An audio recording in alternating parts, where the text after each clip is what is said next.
కలుగునుగాక. కాల సమయంలో దేవుడు మనకిచ్చినటువంటి మంచి అవకాశం, దేవుని నామాన్ని కీర్తించుటకు, స్తుతించుటకు, దేవుడు చూపినటువంటి కృపను బట్టి దేవునికి స్తోత్రములు. చిన్న ప్రార్థన చేసుకొని మనము కొద్దిసేపు దేవుని నామాన్ని ఘనపరుస్తాం. స్తోత్రములు తండ్రి, మహాగణుడా, ఘనమైన శ్రేష్టమైన నామానికి వందనాలు తండ్రి. ఈ రాత్రికాల సమయంలో మీరు మాకు ఇచ్చినటువంటి మంచి అవకాశం కొరకు నీకు స్తోత్రములు దేవా. ఏ యుగతమాలు లేకపోయినప్పటికీ నీ ఉన్నతమైన కృప చేత నన్ను మమ్ములను కాచి కాపాడుతూ ఉన్నావు, సజ్జుల లెక్కలో ఉంచినావు, నీకు స్తోత్రములు. దయగల తండ్రి, ఈ రాత్రికాల సమయంలో మేము చేస్తున్నటువంటి ఒక స్తుతి ఆరాధన పైన మీ అభిషేకమును కుమ్మరించండి. మా స్తుతులు మీరు అంగీకరించండి. దినమంతట్లో ఎన్నో ఆయా తలంపుల ద్వారాను, ఆలోచనల ద్వారాను, క్రియల ద్వారాను మేము నీకు గాయపరిచినట్లయితే దయతో మమ్మల్ని క్షమించండి. మీ రక్తము చేత మమ్మల్ని కడిగి శుద్ధీకరించి మీ చిత్తానుసారమైనటువంటి ఆయా మనుషులుగా మమ్మల్ని మలిచి మా స్తుతులు మీరు అంగీకరించి మహిమ ఘనత ప్రభావాలు మీరే పొందమని ప్రార్థన చేస్తున్నాం. పొంచి ఉన్న సకల చీకటి దురాత్మ, దయ్యపు, అంధకార, ప్రేతాత్మ శక్తులను మీరు మాకిచ్చిన అధికారమును బట్టి యేసుక్రీస్తు నామమున గద్దిస్తూ బంధిస్తున్నాం. మీ ప్రసన్నతను అందరి మీద కుమ్మరించి మహిమ ఘనత ప్రభావాలు మీరే పొందమని యేసుక్రీస్తు నామమున ప్రార్థన చేస్తూ ఉంటున్నాం తండ్రి. ఆమేన్, ఆమేన్, ఆమేన్.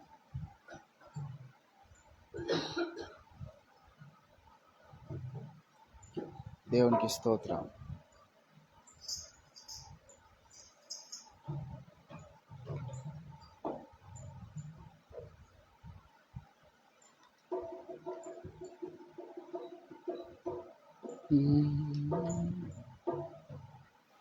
నీ నీడలో నన్ను దాచుము, నీ జాడలో సాగిపోదు. నీ నీడలో నన్ను దాచుము, నీ జాడలో సాగిపోదు. ఏదోడు ఆలోడు నీవేనా, పాదాల దరి చేరి యేసయ్యా.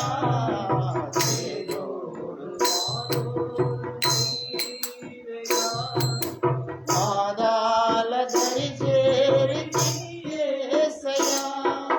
నీ దాపు చేరిన మరణంబు లేదయ్యా, ఆధారం నీవే నా యేసయ్యా. నీ దాపు చేరిన మరణంబు లేదయ్యా, ఆధారం నీవే నా యేసయ్యా. నీ నీడలో నన్ను దాచుము, నీ జాడలో సాగిపోదు. గాయాలు చాలాయే కడుగుము దేవా, ఆయాసము తీయు నీ రక్తము. గాయాలు చాలాయే కడుగుము దేవా, ఆయాసము తీయు నీ రక్తము. నా యాత్రలో నీవే నా సారథి, నా ఆత్మ నీయందే హర్షించును. నా యాత్రలో నీవే నా సారథి, నా ఆత్మ నీయందే హర్షించును. నీ నీడలో నన్ను దాచుము, నీ జాడలో సాగిపోదు. నీ నీడలో నన్ను దాచుము, నీ జాడలో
అఖిలిన హృదయముతో పాడినా,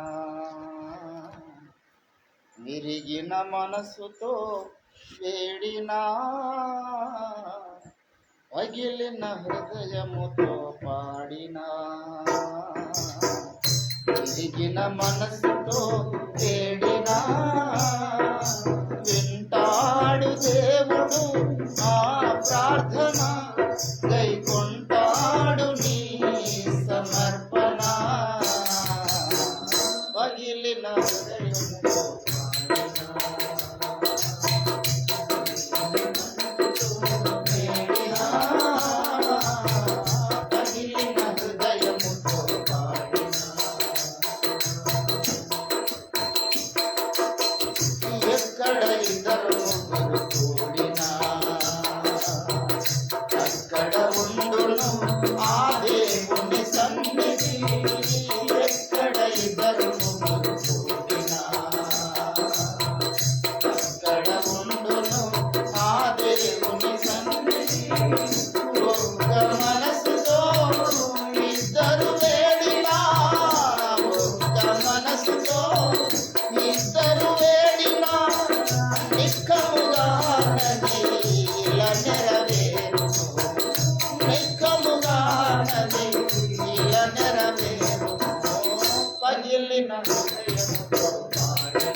అడిగిన వారికి అవసరత తీర్చును, వెనకిన వారికి నిరతములో దొరుకును. అడిగిన వారికి అవసరత తీర్చును, వెనకిన వారికి నిరతములో దొరుకును. తట్టిన వారికి ద్వారము తెరచును, తట్టిన వారికి ద్వారము తెరచును. నమ్మిన వారికి రక్షణ కలుగును, నమ్మిన వారికి రక్షణ కలుగును. పగిలిన హృదయముతో పాడినా, విరిగిన మనసుతో వేడినా, పగిలిన హృదయముతో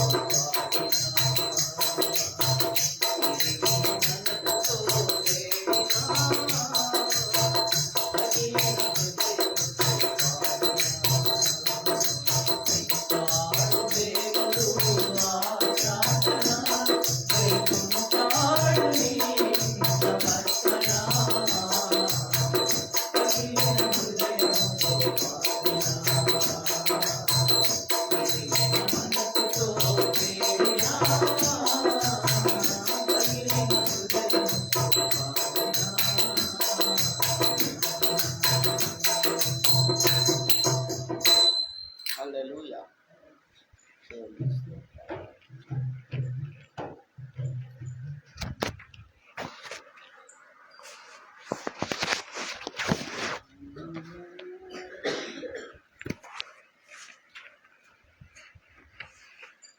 చివరి ఎక్కువ పాట పాడుకొని మనం స్థుతిద్దాం.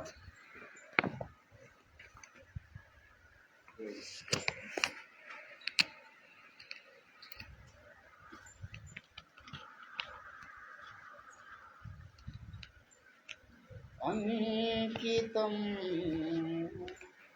నీకే దేవా, అందుకోవయ్యా.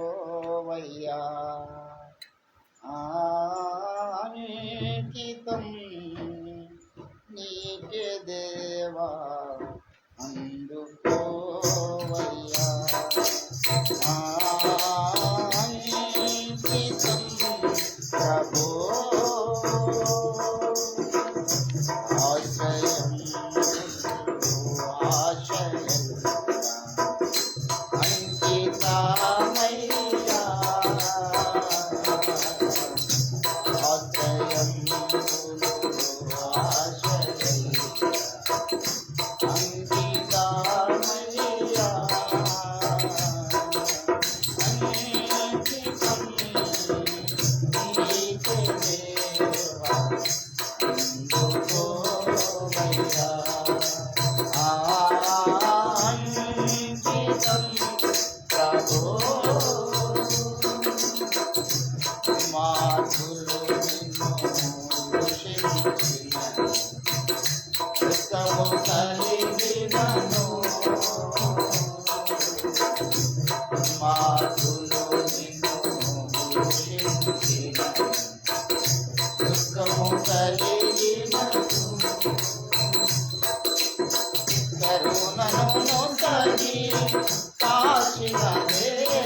పాపములెల్లా పరుగిడచి పావనులను చేసి పాపములెల్లా పరుగిడచి పావనులను చేసి పరమరహస్యం కనుగొన చేసి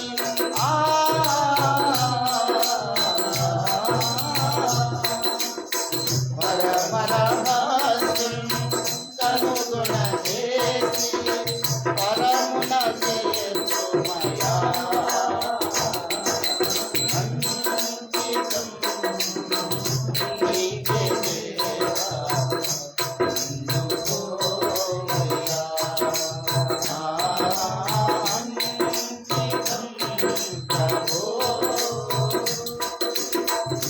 నీవో సంగీనా నీవుల నీ సేవా కొరకే నీవో సంగీనా నీవుల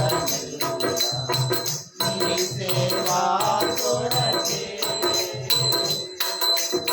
తనకువ తోడా అర్పణ చేతు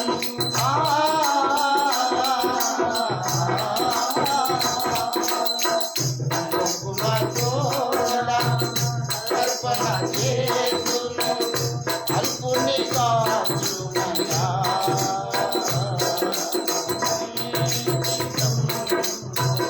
నీకే దేవా అందుకోవయ్యా అంకితం ప్రభో ఆశ్రయం ఆశయం ఇంకితమయ్యా ఆశ్రయం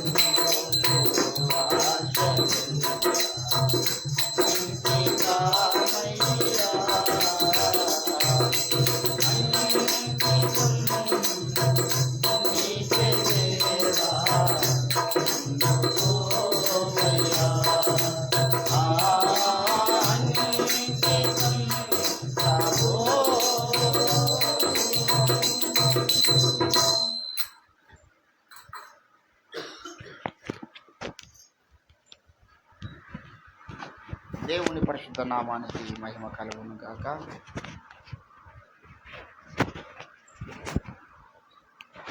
నేరుగా దేవుని వాక్య ధ్యానానికి వెళ్దాం. మనం దేవుడు మనకి ఇచ్చినటువంటి మంచి అవకాశం. ఆయన సన్నిధిలో నిత్య సుఖములు కలవంటాడు దావీదు. హల్లెలూయా. దేవుని సన్నిధిలో ఏమున్నాయి? నిత్య సుఖములు. అందులో ఒక సుఖం ఏంటంటే మరి ఆయన నామాన్ని స్తుతించడంలోనే ఒక సుఖం ఉంటుంది. ఇది వేరే వారికి అర్థం కాదు కనుక దావీదు ఏమంటాడంటే రుచి చూచి ఎరిగితిది యెహోవా ఉత్తముడని. అంటే రుచి లేని వానికి ఆయన సన్నిధి అంత ఉత్తమంగా కనబడదు. దేవునికి స్తోత్రం. హల్లెలూయా. దేవుని బిడ్డలారా, మరి 34వ కీర్తనలో దావీదు భక్తుని యొక్క స్టేట్మెంట్ మనము మర్చిపోవద్దు. 34వ కీర్తన దయచేసి 7వ వచనంలో యెహోవా యందు భయభక్తులు గల వారి చుట్టూ ఆయన దూతలి కావలి ఉండి వారి రక్షించును. యెహోవా ఉత్తముడని రుచి చూచి తెలుసుకొనుడి, ఆయనను ఆశ్రయించు నరుడు ధన్యుడు. దేవుని బిడ్డలారా, మరి ఎంత చక్కటి మాట చెప్పాడు చూడండి.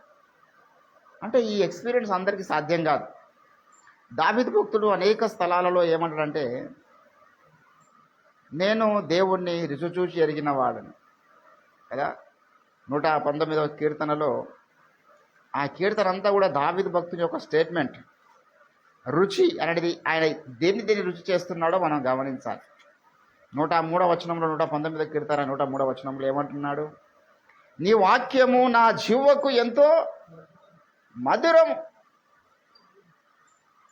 ఏంటంటే మొదట ఆయనకి ఏదంట రుచిగా, నీ వాక్యము నా జీవకు మధురముగా ఉన్నది, అవి నా నోటికి తేనె కంటే తీపిగా ఉన్నదని. ఎంత అద్భుతమైన ఎక్స్పీరియన్స్. చాలామందికి వాక్యం వినబుద్ధి కాదు, స్తుతి చేయబుద్ధి కాదు, ప్రార్థన చేయబుద్ధి కాదు. నాకు చాలా ఆశ్చర్యం కలిగిస్తుంది. అరే నిజంగా వీడు రక్షణ పొందిండా అసలు? నూతన జన్మ అనుభవం పొందిన వాడు ఎవడు కూడా దేవుని సన్నిధి అంటే చాలా కుతూహలాన్ని వ్యక్తం చేస్తాడు. దావీదు భక్తుడు చూసినటువంటి కార్యక్రమాలు మొదట మనం గమనిస్తే, నీ వాక్యము ఏంటండి, నా జిహ్వకు అది మధురముగా ఉన్నది. ఏంటండి 105వ వచనంలో, నీ ఉపదేశము, నీ వాక్యము నా పాదములకు దీపము. ఏంటండి, చాలాసార్లు మనము దేన్ని రుచి చూడాలనో ఎరగం. ఈ లోకంలో మనిషి అన్నిటినీ టేస్ట్ చేయడానికి చూస్తాడు. తీపిని టేస్ట్ చేస్తాడు, కారము టేస్ట్ చేస్తాడు, పులుపును టేస్ట్ చేస్తాడు, ఇంకా రకరకాల టేస్ట్ వస్తున్నాయి లోకంలో. నాలుక ఎన్నో రకాల రుచులను ఇష్టపడుతుంది, కోరుకుంటుంది. ఆత్మ సంబంధమైన కార్యక్రమాల్లో మనం చాలా రుచి చూడాల్సిన కార్యక్రమాలు ఉన్నాయి. అందులో ఒకటి ఏంటంటే దేవుని సన్నిధి అనేది ఒకటి ఉంది రుచి చూడాల్సింది. So we should not explain దాన్ని. ఎట్లా how can we explain that? అది అనుభవించడానికి తెలుస్తుంది. అంటే ఆత్మ సంబంధమైన కార్యక్రమాలు అన్నీ కూడా చాలా ఆశ్చర్యం. మొన్నటి దినాన్ని ఒక విషయం చెప్పాను. వీరు రక్తం వల్లనైనాను, శరీరేచ్ఛల వల్లనైనాను, మానసిక వల్ల పుట్టిన వాళ్ళు కారు, దేవుని వాక్య బీజానికి పుట్టినారు. How can we explain about that the new birth situation? అరే ఇప్పుడు భౌతికంగా పలానా సునీల్ పుట్టాడంటే వాళ్ళ అమ్మ నాన్న కలుసుకున్నారు, వాళ్ళ అమ్మ నాన్న వివాహం తర్వాత వారి దాంపత్య జీవితంలో సహజీవనం చేసినప్పుడు పుట్టాడని చెప్తాం. వాళ్ళ తండ్రి యొక్క శుక్రకర్ణము, వారి యొక్క అమ్మ యొక్క అండము ఫలదీకరణం చెందడం వల్ల this person is come this world. మరి ఆత్మీయంగా ఎట్లా పుట్టాడు? How, what is the process is there? ఆత్మ సంబంధమైన జన్మ కూడా ఒకటి ఉన్నది. మరి ప్రభావాలు అంటాడు, మీ నిమిత్తము ప్రసవ వేదన, నేను మిమ్మల్ని కంటిని ఎట్లాగైనాడండి ఎవరైనా ఎక్స్ప్లెయిన్ చేయాలి. ఇప్పుడు భౌతికంగా ఎక్స్ప్లెయిన్ అనేటటువంటి జన్మ గురించి మాట్లాడతాం. తల్లిదండ్రి యొక్క కలయిక ద్వారా బాబు పుట్టాడు, పాప పుట్టింది అంటాం. మరి ఆత్మీయంగా ఎట్లా పుట్టిన వీడు? పలానా వారం ఆత్మీయత అంటే అంటాం. ఆత్మీయత అంటున్నావు అంటే ఎట్లాగనండి ఆయన ఏ రీతిగా నువ్వు ఆయన కొడుకు అవుతున్నావు అంటే, ఇది ఆత్మ సంబంధమైన కార్యక్రమాల్లో మిరాకిల్ ఉంటుంది. దాన్ని మనము ఎక్స్ప్లెయిన్ చేయలేం, నమ్మాలి. అందుకంటాడు, చూచి నమ్మిన వారికంటే ఎట్లా నా జన్మ ఎట్లా జరిగింది ప్రభు ఆత్మీయంగా నాకు చూపించంటే దేవుడు అంటాడు, అది నీకు అర్థం కాదురా బాబు చెప్పిన అంటాడు. కానీ నువ్వు కూడా పుట్టావు భౌతికంగా. తల్లి గర్భము 9 ఏళ్ళు మోసి ఏ రీతిగా అయితే పిల్లల్ని కన్నదో, అదే రీతిగా ఆత్మీయంగా నీ కొరకు ఎవరో ప్రార్థన చేస్తారు, నీ కొరకు ఎవరో ప్రసవించబడ్డారు, నీ కొరకు దేవుని యొక్క మరి ప్రత్యేకమైన కృప ఉన్నది, నీ కొరకు నీ ఆత్మీయ తల్లిదండ్రుల యొక్క ప్రార్థన ఉన్నది, లేకపోతే నడిపించడానికి ప్రయాసపడ్డ ఒక విశ్వాస పాత్ర ఉండొచ్చు. ఎవరిదన్నా ఒకరు మన నిమిత్తము దాని వెనకాల మరి వారి కృషి ఉంటుంది.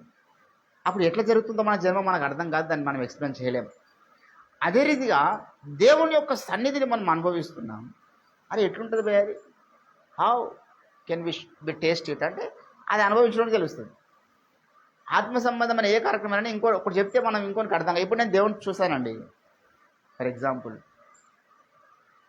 నేను దేవుడిని చూసా, 2008లో దేవుడిని చూసాను నేను. ఇప్పుడు అది మీకు ఎట్లా చెప్పగలుగుతాను? నేను పలానా రూపం నా ముందుకు వచ్చింది, 20 పెద్దల మధ్య నేను అక్కడ నా ముందు ఉన్నారు, ఒక స్వరూపాన్ని చూస్తున్నా, నా కళ్ళ ముందు ఆ యొక్క సీన్ కనబడుతున్నది, నేను అక్కడ మోకాళ్ళ మీద ప్రార్థన చేస్తాను చెప్తా. దాన్ని మీరు ఊహించుకునే విధానం వేరే ఉంటుండొచ్చు, ఒక్కొరు ఒక విధంగా ఊహించుకుంటారు. ఎందుకంటే ఆ పర్టికులర్ ప్లేస్ మీకు తెలియదు, ఆ పర్టికులర్ సిచ్యువేషన్ మీకు తెలియదు.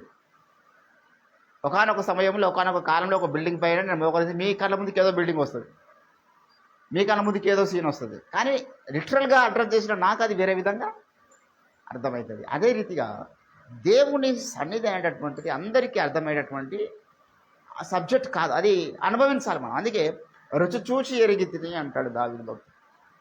దేవుని సన్నిధి మనం రుచి చూడాలి, క్రీస్తుని మనం రుచి చూడాలి, క్రీస్తుని ఎరిగిన వారుగా మనం ఉండాలి.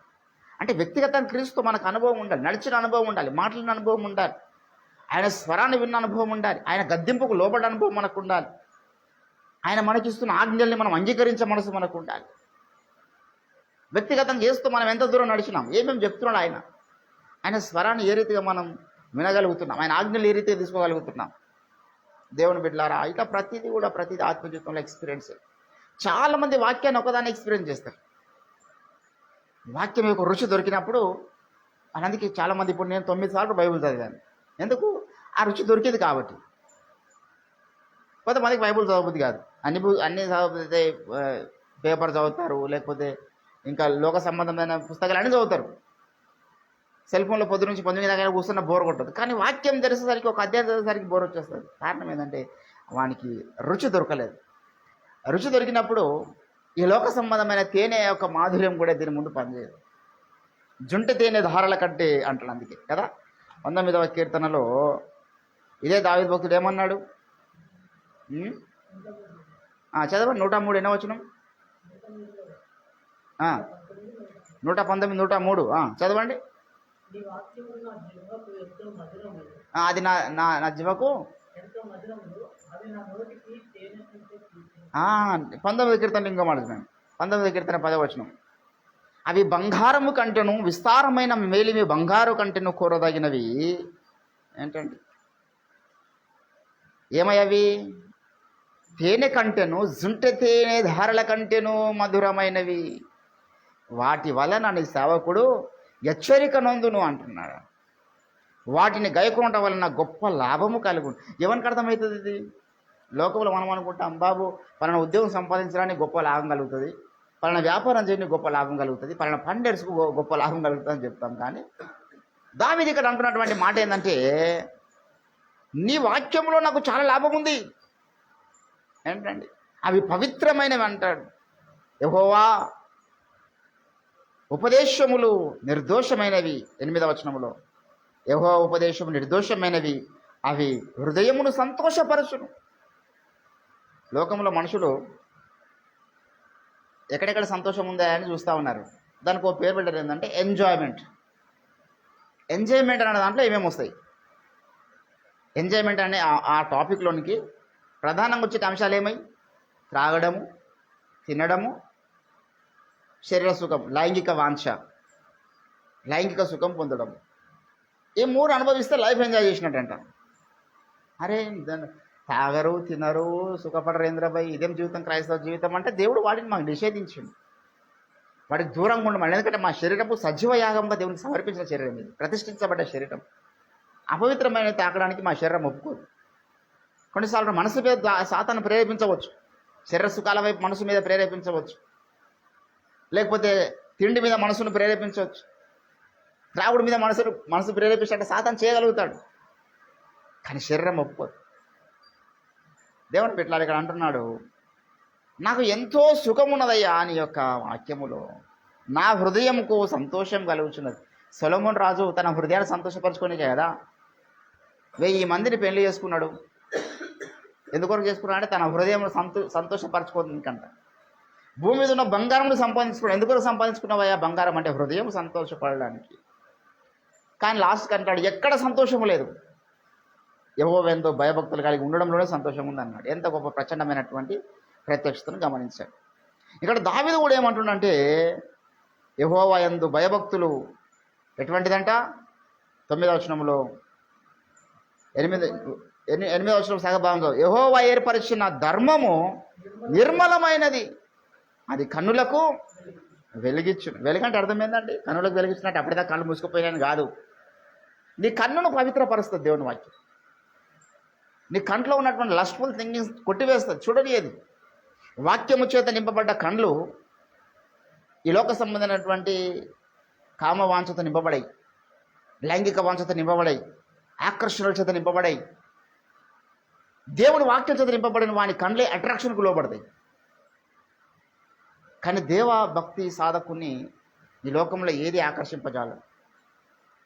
అందుకే భక్తుడు అన్నాడు, నిన్ను చూచిన కనులతో ఈ లోకమందు ఎవ్వారినైనా కనలేను స్వామి, నిన్ను చూచిన కనులతో ఈ లోకమందు ఎవ్వారినైనా కనలేను, పరమార్థమంచు కనుదోయి నీ మ్రోల మోసేను స్వామి, నిన్ను కనుదోయి నీ మ్రోల మోసేను స్వామి. నిన్ను జోచిన కనులతో ఈ లోకమందు ఎవ్వారినైనా కనలేను స్వామి, ఎవ్వారినైనా కనలేను. జగమందు కనిపించు సెలయేరులన్నీ మృగతృష్ణలైనన్న పహసించే. జగమందు కనిపించు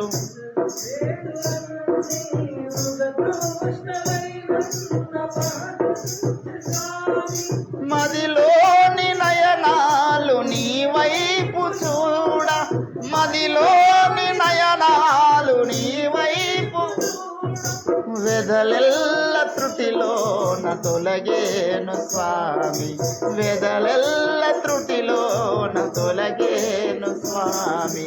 నిన్ను చూచిన కనులతో ఈ లోకమందు ఎవ్వారినైనా కనలేను స్వామి, ఎవ్వారినైనా కనలేను.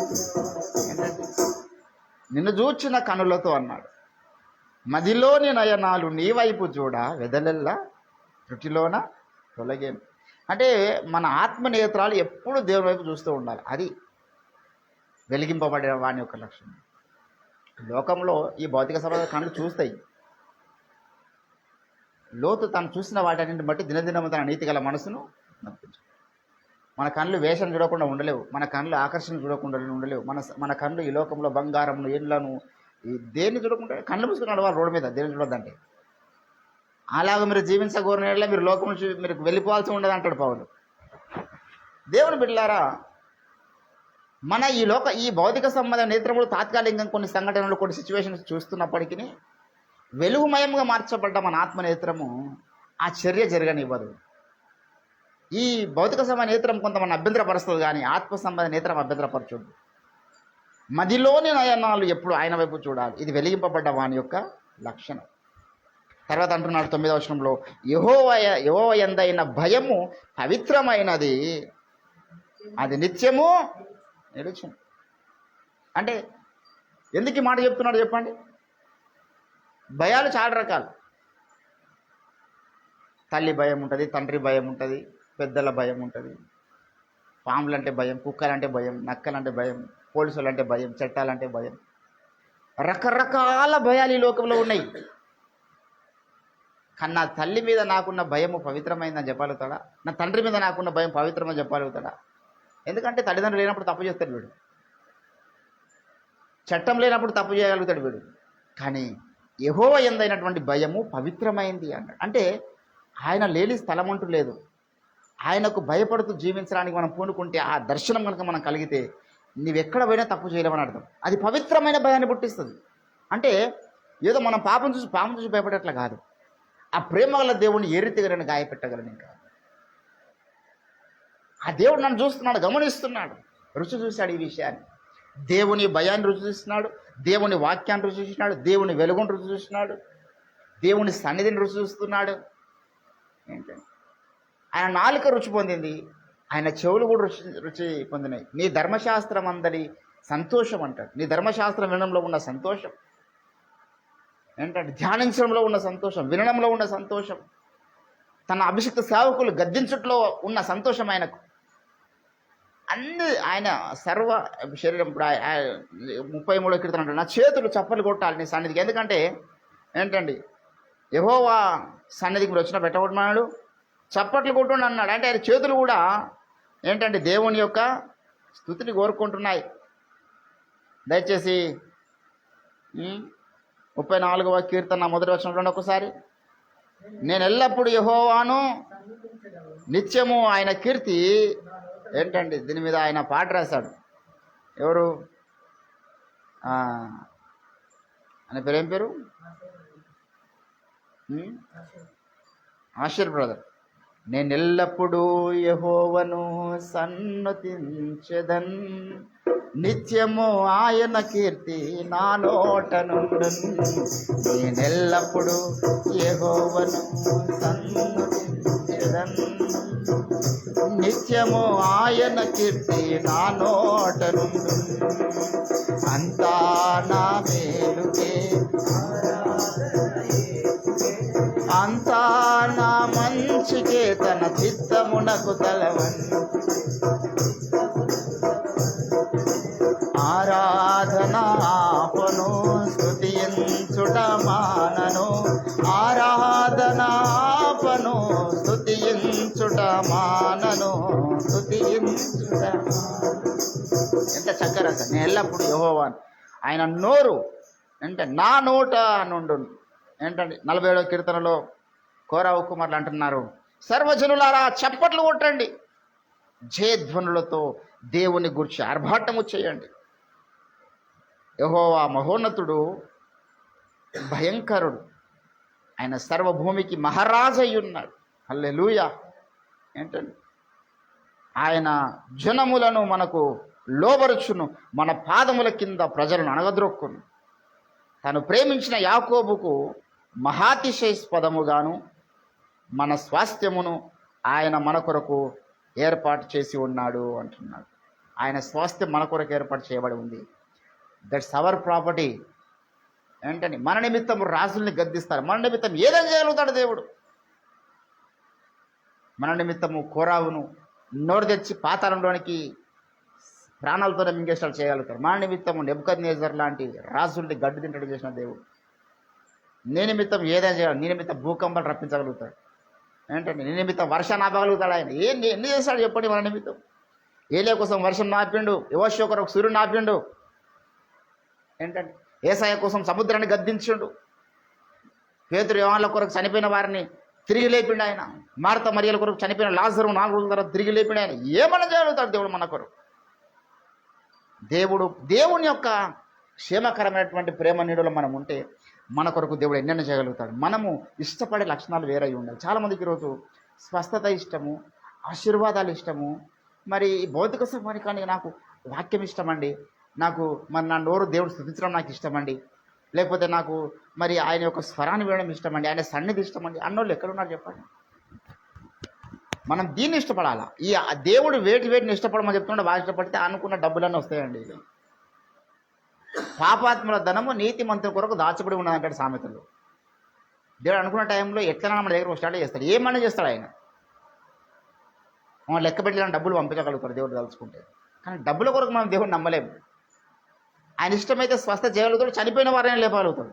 కానీ స్వస్థత కొరకు మనం దేవుడిని నమ్ముకుంటే, మనం దేవుడు నమ్మిన ఉద్దేశం ఏంటి? ఈ భూమి మీదనే ఆయన మహిమను చూడాలి, ఆయన సన్నిధి అనుభవించాలి, నూతన కీర్తన నోట వచించాలి ఆయన కొరకు, ఆయన వాక్యం యొక్క రుచిని నేను అనుభవించాలి. దావీదు భక్తులు ఇటువంటి స్టాండర్డ్స్తో ఆయన యొక్క ఆత్మీయ జీవితంలో కొనసాగినాడు. ఈరోజు దేవుని బిడ్డలారా, అనేకులకు ఈ రకమైనది లేదు. ప్రతిరోజు దేవుని సన్నిధి అంటే ఏందబ్బా, ఎన్నో వ్యవహారాలు ఉన్నాయి, టైంపాస్ చేయాలి, లైఫ్ ఎంజాయ్ చేయాలి, లేకపోతే ఫ్యామిలీతో ఎంజాయ్ చేయాలి, పిల్లలతో ఎంజాయ్ చేయాలి. చెయ్యి ఎవడదన్నాడు? 24 గంటలు పిల్లలతో ఎంజాయ్ చేస్తాము, 24 గంటలు లైఫ్ ఎంజాయ్ చేసుకుంటాం. ఒక గంట దేవునికి ఏమంటున్నాం ప్రతిరోజు. ఒక గంట సేపు కూడా దేవునికి సమయం ఇవ్వనివాడు యుగయుగాల పరలోక రాజ్యంలో ఎలా ఉంటాడంటాడు. అందుకే మన ప్రవక్త యుగయుగాలు ఎట్లుంటాం ఇంకా అక్కడికి పోయిన తర్వాత నువ్వు అనుకున్న జరగదు కదా. దేవుడు అనుకున్నట్లు ఉంటుంది లైఫ్ అక్కడ మొత్తం. భూమి మీద ఏమన్నా దేవుని సన్నిధి ఇష్టపడలేవు, దేవునికి స్తుతించడం ఇష్టపడలేవు, ఆయన వాక్యాన్ని ఇష్టపడలేవు. పరలోకం పోయిన తర్వాత కూడా అక్కడ నా పిల్లము, నా పిల్లలు, నా భార్య, నా కుటుంబము, మరి నా బంధువులు, నా ఆస్తులు అనుకునే పరిస్థితి ఉండదు కదా. లెక్కకి రావి ఇవన్నీ కూడా ఎన్న దగ్గరవే కావు అసలు అక్కడ పోయిన తర్వాత. ఈ భూమి మీదనే మనకి ఏదైనా బంగారమైన ఏదైనా అంటే పరలోక రాజ్యం పోయిన తర్వాత బంగారు వీధులు అంట. వీధులే బంగారమే అంటే ఇంకా ఇంట్లో దాచిపెట్టుకునే పరిస్థితి ఉంటుందా? ఇక వానంతా అవలేడు ఇంకోటి ఉండడు. కానీ అంతకన్నా విలువైనవి దేవుడు మనకిస్తాడు అక్కడ కూడా. దేవుని బిడ్డలారా, అక్కడ కూడా వ్యవస్థ ఉన్న చాలామందికి అర్థమైతలేదు. పరలోక రాజ్యం అంటే ఏం లేదండి, మానక దేవుని స్తుతిస్తూ ఉంటారని వచనం దొరికింది. ఇక మానక స్తుతించుకుంటూ కూర్చుంటారు అనుకుంటారు. నాకు అర్థం కాదు. ఎందుకంటే మరి నిత్యము మానక దేవుని స్తుతిస్తున్నారు, బైబిల్ లేఖనాలు ఉన్నాయి కదంటే స్తుతిస్తున్నారు నిత్యం మానక. అక్కడ ఆరాధన జరుగుతూనే ఉంటుంది. ఆరాధనకి ఎందుకండి? క్రిస్మస్ టైంలో కానీ లేకపోతే ఇప్పటికీ మనం చెన్నై వెళ్తే తోమా గారి చర్చిలో ఎప్పటికీ ప్రార్థనలు జరుగుతూనే ఉంటాయి. వచ్చిన వాళ్ళు వస్తూ ఉంటారు, స్థుతిస్తూ ఉంటారు, పోయిటలు పోతూ ఉంటారు. మెదక్ చర్చిలో క్రిస్మస్ టైంలో వచ్చి వస్తూ ఉంటారు, పోయిటలు పోతూ ఉంటారు, స్థుతి జరుగుతూనే ఉంటుంది. నిత్యం అంటే కదే. కానీ ఎప్పటికీ స్థుతించుకుంటూ ఉండాలి ఆనే ఉంటారా? మనం నిర్ణయించబడే దినాన పోతాం. మరి ఒక దినం వచ్చినప్పుడు దేవదూతలందరూ ఆయన సన్నిధికి స్తుతించుటకు ఆరాధించడానికి వచ్చిన మరి ఒక దినం తరలించినప్పుడు ఒకసారి వచ్చిపోయినారు, మరొక దినం వచ్చింది అంటే మిగతా టైంలో వాళ్ళు స్తుతించలేదని అర్థం కదా. ఈ వచనం కనబడలేదా? యోబు గ్రంథము దయచేసి మొదటి అధ్యాయము 2వ అధ్యాయం మొదటి వచనం. దేవదూతలు యెహోవా సన్నిధిని నిలుచుటకై వచ్చిన మరి ఒక దినం. ఎందుకనండి మాట మరి ఒక దినం? నిత్యము స్తుతించుకుంటూ ఉంటే వాళ్ళు పోయిన వచ్చిరని చెప్పాల్సిన అవసరం ఏముంది? మరి యెషయా గ్రంథంలో మానక స్తుతిస్తున్నారని ఉన్నది, ఇక్కడనేమో మరి ఒక దినం వచ్చారంటే మిగతా కొన్ని రోజులు స్తుతించకుండా ఉన్నారు, దూరంగా ఉన్నారని అర్థం. ఈ ప్రచండమైనటువంటి ప్రత్యక్షతలు ఏమో మనకు తెలివై. వాడేమో ఓఫిర్ గారి బోధలను విమర్శిస్తూ ఉంటాడు ఫేస్బుక్లో. వాని పేరు చెప్పడం అనవసరం, వాడికి మనం హైప్ ఇచ్చినట్టు. ఓఫిర్ గారి మీద వీడియోలు చేసుకోవడం. నాతో రారా బాబు, నువ్వు చర్చ నాతో రాడు.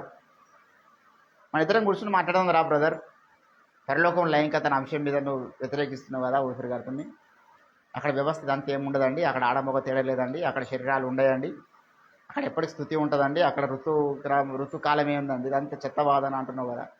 వచ్చి కూర్చుంటే అర్థమవుతుంది. దేవుని బిడ్డలారా, చాలామంది అజ్ఞానంలో ఉన్న వాళ్ళు ఇక వానికి బైబిల్ యొక్క రుచి ఏం దొరికింది అనుకోవాలి.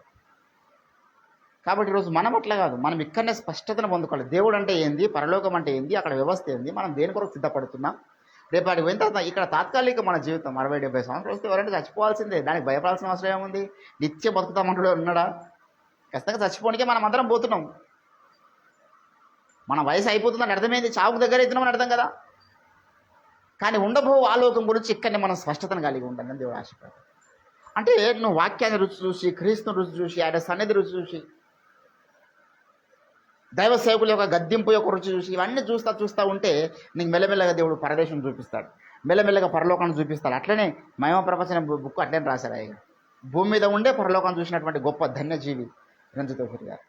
పరలోకం అంతా చూపించిన దేవుడు చూపించిన ఆయన మొత్తం ఆ నూతన యెరూషలేము అనే మహాపట్టణము చూపించినాడు. కాబట్టి దేవుని బిడ్డలారా, ఈరోజు మనము పైనున్న వాడిని కూడా ఇక్కడి నుంచి రుచి చూడగలిగే స్థాయికి వెళ్ళగలగాలి. అది భక్తి జీవితం అంటే దాని మీద నీ కాన్సన్ట్రేషన్ అంతా దాని మీద ఉండాలి. మదిలోని నయనాలు నీ వైపు చూడ. కాబట్టి ఆ జోన్లో మనం స్థిరపడదాం. ఈ భౌతిక నేత్రాలు లోకంలో ఎన్నో పనులను చూస్తున్నాయి, బతకడానికి ఎన్నో పనులు చేసుకోవాలి, ఎంతోమంతో మాట్లాడాలి, చేయడం అంతా వేరు. ఆత్మీయ నేత్రాల మీద దృష్టి ఎప్పుడు అవి మాత్రం అక్కడ చూడాలి. హల్లెలూయా! అటువంటి ప్రతిష్ట మా అందరికి అవసరం. దేవుని అడుగుదాం, ప్రభువా మమ్మల్ని మరొకసారి మీ ఆత్మచేత దర్శించండి. పైనున్న సంగతుల మీద, వాక్యంలో లోతైన సంగతుల మీద మా ఆత్మీయ నేత్రాలు ఎప్పటికి ఉండాలి. అటువంటి కృపలో మమ్మల్ని ప్రతిష్ఠించండి ప్రభు అంటూ మనం ప్రార్థన చేద్దాం రండి. దేవుడి కొద్ది మాటలు మన వినికిడిలో ఫలింపచేయునుగాక. స్తోత్రములు తండ్రి, నీ ఘనమైన నామనికి వందనాలు. విత్తబడ వాక్యాన్ని ఫలింపచేయండి. ఆన్లైన్ ద్వారా కూడా ఎందరో వీక్షించారు, వారందరినీ కూడా దీవించి ఆశీర్వదించండి. అవును తండ్రి, నేను రుచి చూడలేక అనేకులు తప్పుడు బోధలు చేస్తున్నారు. వాక్యం యొక్క రుచి ఎరగకనే అసత్య సిద్ధాంతాలు ప్రతిపాదిస్తూ ఉన్నారు. అయ్యా, వాక్యం యొక్క లోతు ఎరగకనే పరలోకంలో జరగబోయేటటువంటి కార్యక్రమాల గురించి స్పష్టత లేకుండా బతుకుతున్నారు. మీ ఆత్మ కార్యం జరిగించండి దయగల తండ్రి. మరొకసారి విత్తబడ వాక్యాన్ని ఫలింపజేసి రేపటి దినమున మరొకసారి మీ సన్నిధిలో మేమందరం కలుసుకునే పర్యంతం మీ తోడు, మీ సన్నిధి, మీ కృప, మీ కాపుదల నిండుగా మెండుగా మీరే మాకు దయచేయండి. యేసుక్రీస్తు అద్భుత శక్తియుత నామం ఈ ప్రార్థన సమర్పిస్తూ ఉంటున్నాం తండ్రి. యేసు రక్తమునకెచ్చే అవి యేసు రక్తమునకెచ్చే అవి యేసు నామానికి సంపూర్ణ విజయం. ఉపవాదికి వాని క్రియలకు అనంత కోటి నాశనము కలుగును. ఆమేన్.